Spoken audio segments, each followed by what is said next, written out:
नमस्कार वेस्ट बेंगलेर सबाई एएसएम एवं बीएम আমার নাম ডক্টর চৈতালি রয়। তো আমাদের আগের ক্লাসটা ছিল about diabetic and its type, cause, diagnosis, treatment, and it also includes our ayurvedic treatment for cure of diabetic. তো আমাদের আজকের ক্লাস হচ্ছে about arthritis, which is the most common symptom of all people in every family. So আজকে আমাদের class হচ্ছে about arthritis. তো আজকে আমাদের ক্লাসে দেখব আর্থ্রাইটিস কি, ওর arthritis, what is arthritis, its cause, its diagnosis and its treatment. So first আমরা দেখব যে হোয়াট ইজ আর্থ্রাইটিস। আর্থ্রাইটিসটা কি?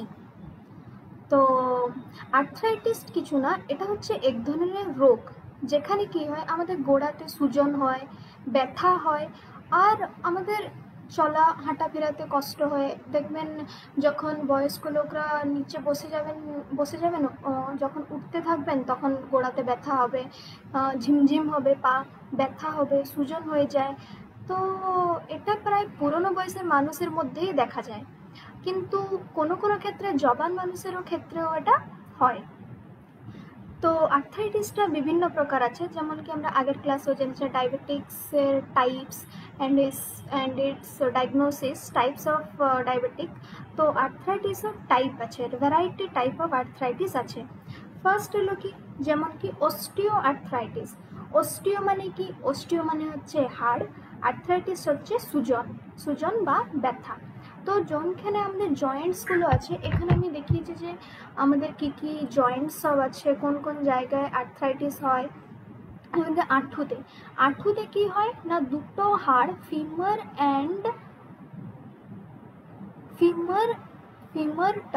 হিউমারাস অ্যান্ড ফিমারটা জয়েন্ট হয়ে থাকে। তো এখানে কি হয় না, এই যে দুটো পয়েন্ট হাড় জয়েন্ট হয়েছে, তো ওখানে কি হয়, আমাদের সূজন হয় বা ব্যথা হয়। তো ওটাকেই বলে, এই যে হাড় দুটো জয়েন্ট হয়েছে ওখানে যদি আমাদের ব্যথা হয় বা সূজন হয়, ওকেই বলি আমরা আর্থ্রাইটিস। তো সেমন টাইপে আমাদের কাঁধের ওজন হাড় দুটো জয়েন্ট হচ্ছে, ওখানেও যদি ব্যথা হয় তো ওকেও আর্থ্রাইটিস বলা যেতে পারে। আর হাতেরও আমাদের রিস্ট আর পাম, ওই দুটোকে জন্য হার্ড জয়েন্ট করেছে, তো ওখানেও যদি ব্যথা হয় তো ওকেও আমরা বলতে পারি আর্থ্রাইটিস হয়েছে।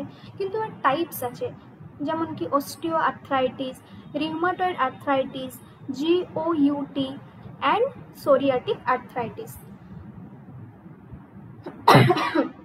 নেক্সট আমরা দেখব যে কজ অফ আর্থ্রাইটিস, আর্থ্রাইটিসটা কেন হয়। সো আর্থ্রাইটিস কেন হয় না, যদি আমাদের বয়স বাড়লে কি হয় না, আমি যখন এখানে দেখালাম যে বোন মধ্যে জয়েন্টটা থাকে, তো এই যে ওপর বোনটা আর পায়ের জন থাই বোন আর হচ্ছে আমাদের ফিমার বোনটা, ওটা কি করে জয়েন্ট হয়ে থাকে না, কার্টিলেজ দ্বারা ওটা জয়েন্ট হয়ে থাকে। তো যদি আমাদের বয়স বাড়তে থাকে, ওখানে কি হয় না, কার্টিলেজের অ্যামাউন্ট বা ওর পরিমাণটা কমে যায়, দিলে কি হয় না, অস্টিও আর্থ্রাইটিস হয় আমাদেরকে। তো নেক্সট হলো কি, অটো ইমিউন ডিসঅর্ডার। আমাদের শরীরের মধ্যে প্রতিরক্ষা শক্তি আছে, তো যদি আমাদের ইমিউনিটি সিস্টেমটা ঠিকভাবে কাজ করবে না, দিলে আমাদেরকে কোন আর্থ্রাইটিসটা হবে না, রিউমাটয়েড আর্থ্রাইটিস। জোনটাকে কি করে, সিস্টেম নিজের গোড়া থেকেই অ্যাটাক করে, আমাদের ইমিউন সিস্টেম আমাদের নিজের বডিকেই অ্যাটাক করবে।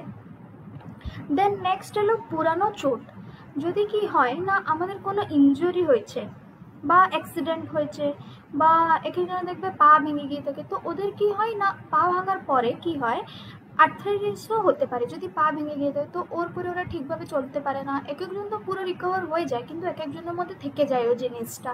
কি কেন থেকে যায় না, মেবি ঠিক করে কার্টিলেজটা ফর্মেশন হতে পারতে থাকবে না, ওরা যখন অপারেশন হয়ে গিয়ে থাকবে 6 মাস 8 মাস পরেও ওরা বসলে ঠিকভাবে সহজে উঠতে পারতে থাকবে না, সিঁড়ি চড়তে পারতে থাকবে না, চলতে পারতে থাকবে না।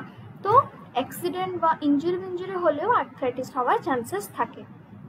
নেক্সট হলো কি না, জেনেটিক ফ্যাক্টরটা কি না, যদি আমাদের বাবা মা থেকে হয়েছে তো ওটা নেক্সট জেনারেশনেও ট্রান্সফার হতে পারে থ্রু জিন। জিন দ্বারা বা একে বলে হেরিডিটারি কিনা একটা জেনারেশন থেকে নেক্সট জেনারেশনকে যদি এটা ট্রান্সফার হয় আর্থ্রাইটিসটা, তো তাকে বলে হেরিডিটারি। তো নেক্সট হলো কি মোটা বা ওবেসিটি। মোটা কি না আমাদের থাকে এজ ওয়াইজ একটা ওয়েট থাকে, তো ওই জন্য যদি ওই ওয়েট লেভেল থেকে অনেক বেশি হয়ে যায় তো ওকে আমরা বলি ওবেসিটি। তো এক্সট্রা ওজন হওয়ার দ্বারা কি হয় না আমরা যখন চলবো বা দাঁড়াবো আমাদের বডির পুরো প্রেশারটাই আমাদের হাঁটুতে বা গোড়াতে পড়ে, তো ওই জন্যও আর্থ্রাইটিস হওয়ার চান্সেস আছে। কেন আছে না আমাদের পুরো বডির প্রেশারটা, পুরো বডির ওয়েটটাই আমাদের হাঁটুর জয়েন্টের উপরে পড়ে। তো নেক্সট হলো কি ইনফেকশনে কি হয় না কিছু ক্ষেত্রে ব্যাকটেরিয়া বা ভাইরাস ও জয়েন্টের মধ্যে আমি দেখলাম জয়েন্ট থাকে, তো ওখানেও ইনফেকশন করে আর্থ্রাইটিস হতে পারে। তো এগুলো থাকলো সব causes of arthritis. Then next আসবে ডায়াগনোসিস। কী করে আমরা জানতে পারবো যে আমাদেরকে আর্থ্রাইটিস হয়েছে। তো ডায়াগনোসিসে কী এলো না ফার্স্ট আসবে ডক্টরের পরীক্ষা। ডক্টরের পরীক্ষা কি হয় না ডক্টরের পরীক্ষা করলে কি হয় না ব্যথা, সুজন, গড়ির গাছানো অবস্থা দেখা যায়। তো ওরা থাকে একটা আয়ুর্বেদিক ট্রিটমেন্টও থাকে, যাতে কি ওরা কি করে না হ্যামার নিয়ে একটা রড রকম থাকবে, ওকে নিয়ে আমাদের আঁটুতে আস্তে আস্তে করে ট্যাপ করবে, দিলে যোনখানটায় ব্যথা থাকবে ওখানটায় ওরা পরীক্ষা করে। তো নেক্সট হলো কি এক্স-রে বা এমআরআই। এতে কি হয় না গোড়ার ভিতরে কোনো ড্যামেজ আছে কিনা দেখা হয়। যখন ধরো কিছু একটা অ্যাক্সিডেন্ট হয়েছে, ফার্স্ট ডক্টর অ্যাডভাইস দিয়ে কি ইউ শুড ডু এক্স-রে করাতে কি হয় না ওরা জানতে পারবে যে আমাদের কোনো বোন ডিসপ্লেসমেন্ট হয়েছে কি, বোন ভেঙেছে, হাড় ভেঙে গেছে কি, হাড়ের জায়গা কিছু অদল বদল হয়েছে না কিছু হয়েছে কিনা ওগুলো সব জানতে পারবো। তো নেক্সট হয় কি ব্লাড টেস্টে কি হয় না আমাদের ব্লাডে সিআরপি অ্যান্ড ইএসআর নামের দুটো ফ্যাক্টর আছে। ও ফ্যাক্টরটা কি না ওটা হচ্ছে রিউমাটয়েড ফ্যাক্টর। যদি আমাদের ব্লাডের মধ্যে সিআরপি অ্যান্ড ইএসআর থাকবে, দিলে আমরা জানতে পারবো যে আমাদেরকে রিউমাটয়েড আর্থ্রাইটিস হয়েছে। তো নেক্সট হলো কি জয়েন্ট ফ্লুইড টেস্ট কি না ফ্লুইড নিয়ে আমরা ইনফেকশন বা জিওইউটি আছে কিনা টেস্ট করা হয়। তো এগুলোর থাকলো সব ডায়াগনোসিস অফ আর্থ্রাইটিস। এবারে আমরা দেখবো যে ট্রিটমেন্ট কি, আর্থ্রাইটিসের জন্য আমাদের ট্রিটমেন্ট কি আছে। সো নেক্সট আমাদের ট্রিটমেন্টটা হলো first of all pain killer or anti inflammatory ওষুধ মেডিসিন। তো অ্যান্টি ইনফ্লামেটরি মেডিসিন বা পেন কিলার কি না যদি আমাদেরকে পা ব্যথা আছে, তো সুজন হচ্ছে, তো কি আমরা টেক করতে পারবো প্যারাসিটামল নাই তো NSAIDs। তো নেক্সট হলো কি DMARDs। এটা কি না ডিজিজ মডিফাইং ড্রাগস। যদি আমাদেরকে আর্থ্রাইটিস আছে তো ওর ট্রিটমেন্ট জন্য আমরা ড্রাগসও কনজিউম করতে পারবো, কিন্তু ডক্টরের পরামর্শ বাদে। তো এটা কি আছে না এটা স্পেশালি রিউমাটয়েড আর্থ্রাইটিসের জন্য উপযুক্ত। আর রিউমাটয়েড আর্থ্রাইটিসের ট্রিটমেন্টের জন্য ডিজিজ মডিফাইং ড্রাগস নেওয়া যায়। তো নেক্সট হলো কি ফিজিওথেরাপি। আজকাল তো ফিজিওথেরাপিস্টের চাহিদা বাড়তে থাকছে, কেন কি এখন সবাইদের ছোট থেকে বার্ধক্য বুড়ো অবধি সবাইদের এখন বডি পেন, কে হাঁটতে পারছে না, একবার নিচে বসে গেলে ওঠার টাইমে কষ্ট হচ্ছে, তো সবাই এখন ফিজিওথেরাপিস্ট দিকে কনসাল্ট করছে। তো এতে কি হয় না রেগুলার এক্সারসাইজ ওরা করায়, যাতে কি হয় আমাদের জয়েন্টগুলো ফ্লেক্সিবল থাকে। নেক্সট হলো স্টেরয়েড ইঞ্জেকশন। স্টেরয়েড ইঞ্জেকশন কি করে না সুজন কমানোর জন্য এটা কিছু ক্ষেত্রে দেওয়া হয়। তো নেক্সট হলো lifestyle change. It is the most important factor that helps to decrease arthritis problem, that is lifestyle change. এতে কি হয় না ওজন কমানো, হেলদি ডায়েট, স্ট্রেস কমানো, এগুলোর জন্য যদি এগুলোকে আমরা ঠিক করে দেখব তো আমাদের কি হবে না আর্থ্রাইটিসটা কম হতে পারে। নেক্সট হলো কি সার্জারিতে কি হয় না আমাদের যদি জয়েন্ট ড্যামেজ বেশি হলে রিপ্লেসমেন্ট সার্জারি করা যেতে পারে। তো আপনারা তো শুনে থাকবেন সার্জারি বোন রিপ্লেসমেন্ট। তো যদি আমাদের এক একজনের দেখবেন যে ওদের অ্যাক্সিডেন্ট হলে পাও কেটে দেওয়া যায়, আর এক একজনকার ডক্টররা বলে যে এদের রিপ্লেসমেন্ট করে দিলে ও আগের মতো ঠিক হয়ে যাবে। তো ওটাই আর্থ্রাইটিসের জন্য যদি ওটা এক্সট্রিম লেভেলে আর্থ্রাইটিস হয়ে থাকে তো সার্জারি অবধিও ট্রিটমেন্ট করা যেতে পারে। তো এবারে আমরা দেখবো যে টাইপস। এবারে তো আমরা ফার্স্ট অফ অল দেখলাম যে what is arthritis, cause, disease আর ডায়াগনোসিস, ট্রিটমেন্ট। এবারে আমরা দেখবো যে টাইপস, ওর কী কী টাইপস আছে। ফার্স্ট হলো কি অস্টিও আর্থ্রাইটিস। এটি সবচেয়ে কমন, যেমন আমরা দেখেছিলাম যে ডায়াবেটিকের সবচেয়ে কমন কোনটা, টাইপ 2 ডায়াবেটিক। তো তেমন আর্থ্রাইটিসের সবচেয়ে কমন আর্থ্রাইটিস কোনটা না, অস্টিও আর্থ্রাইটিস। এতে কি হয় না, এটা মোস্টলি বয়স বাড়লে কি হয় না, আমাদের কার্টিলেজগুলো নষ্ট হয়ে যায়, যার ফলে আমাদেরকে অস্টিও আর্থ্রাইটিস হয়। তো এর প্রধান সিমটম কি আছে না, গোড়াতে ব্যথা হবে আর সুজন হয়ে যায়, তো এটাই ওর সিমটম। নেক্সট হলো কি রিউমাটয়েড আর্থ্রাইটিস। রিউমাটয়েড আর্থ্রাইটিস কেন হয় না, it is a auto immune disease. আমাদের যদি ইমিউনিটি পাওয়ার লো থাকবে বা কম থাকবে, ওর জন্যই রিউমাটয়েড আর্থ্রাইটিস হয়। এটা কি করে না, এটা চিকিৎসা না করলে জয়েন্ট পার্মানেন্টলি ড্যামেজ হওয়ারও চান্সেস আছে। তো নেক্সট হলো কি GOUT।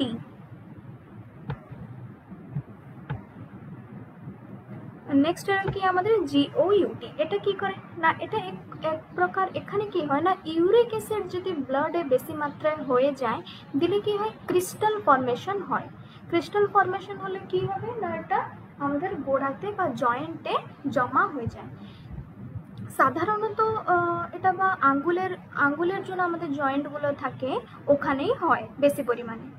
তো এটাকে কন্ট্রোল করার জন্য রেগুলার ট্রিটমেন্টের দরকার আছে। তো নেক্সট হলো কি সোরিয়াটিক আর্থ্রাইটিস। সোরিয়াটিক আর্থ্রাইটিস কি হয় না, এটা সবাইদের একটাই ছিল যে এটা শুধু জয়েন্টের ওপরে ইফেক্ট করে, কিন্তু সোরিয়াটিক আর্থ্রাইটিসের একটা সাইড ইফেক্টও আছে। সাইড ইফেক্ট কি না, যদি আপনাদেরকে সোরিয়াটিক আর্থ্রাইটিস হয়েছে তো তবে এটা কি করে না, আপনাদের স্কিনকেও ইফেক্ট করতে পারে। আপনাদের স্কিনে লাল দাগ, চুলকানি, এগুলো সব হতে পারে। তো নেক্সট হলো অ্যানকাইলোজিং স্পন্ডিলাইসিস। এটা মোস্টলি আপনাদের ব্যাকবোনতে হয়, মেরুদণ্ডতে। ব্যাক পেন হবে, বডি স্টিফ হয়ে যাবে। তো এগুলো যদি হয় আপনাদের, দিলে আপনারা মানে ডায়াগনোসিস করেও জানতে পারবেন যে আপনাদেরকে অ্যানকাইলোজিং স্পন্ডিলাইসিস আর্থ্রাইটিস হয়েছে। তো নেক্সট হলো জুভেনাইল আর্থ্রাইটিস। জুভেনাইল আর্থ্রাইটিস কি করে না, জুভেনাইল মানে হচ্ছে ছোটদের মধ্যে আর্থ্রাইটিস হয়। যদি আপনাদের 16 বছরের নিচে বয়সের কোনো শিশুদের এফেক্ট করে তো ওটাকেই আমরা বলবো যে জুভেনাইল আর্থ্রাইটিস। তো এর কজ কি না, এর কজ তো ঠিকভাবে জানা নেই, কিন্তু এটা ইমিউন ডিসঅর্ডার জন্য হতে পারে। দেন আমরা নেক্সট দেখব যে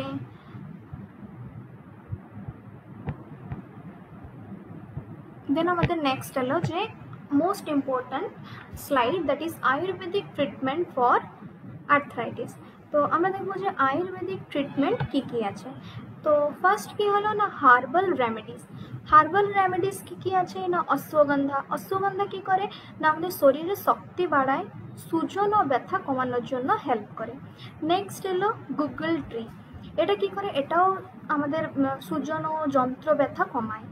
নেক্সট হলো কি হলুদটা কি করে না, ওর মধ্যে অ্যান্টি ইনফ্লামেশন ফ্যাক্টর আছে, যেটা কি হলুদ দুধ খাওয়া অনেক ভালো ওর জন্য। নেক্সট হলো কি আদা কি করে, পাচন শক্তিকে বাড়ায় আর যন্ত্র ব্যথাও কমানোর জন্য হেল্প করে।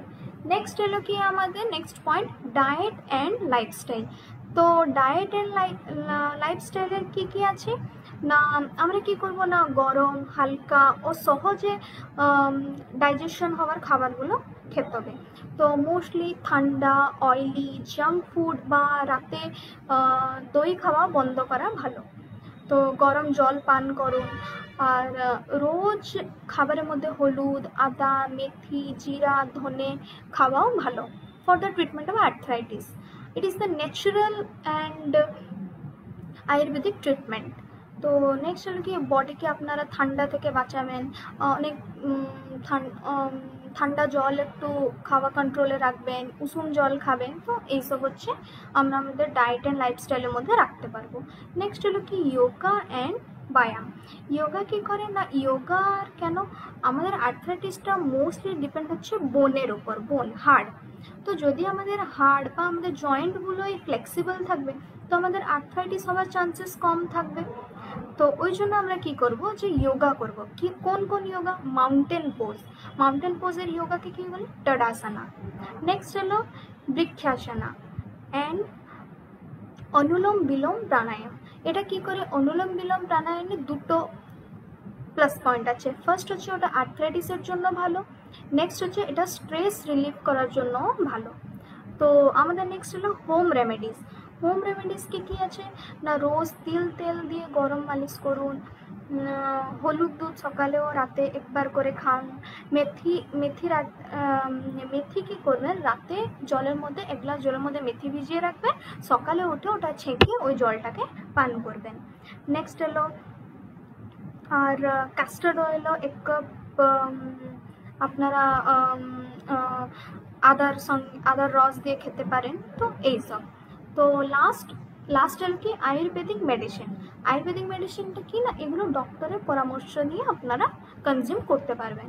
ওগুলো কি না, যোগীরাজ গুগল, মহাযোগীরাজ গুগল, সীমানাডা গুগল, দশমূলা কোয়াত। তো এগুলো হলো সব আপনাদের আয়ুর্বেদিক মেডিসিন। তো এই যে herbal remedies, diet and lifestyle, yoga ও ব্যায়াম, হোম রেমেডিস, আয়ুর্বেদিক মেডিসিন, এগুলো হচ্ছে সব ন্যাচুরাল।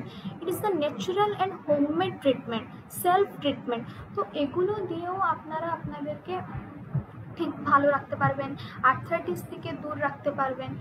তো আমি আশা করছি আপনাদেরকে কিছু ইম্পর্ট্যান্ট লেগে থাকবে আর আপনারা এগুলোকে আপনাদের লাইফস্টাইলের মধ্যে অ্যাড করবেন। তো আজকের আমাদের ক্লাস ছিল arthritis and cause, diagnosis, treatment, types and last Ayurvedic remedies. তো আজকের জন্য এটুকু, ধন্যবাদ।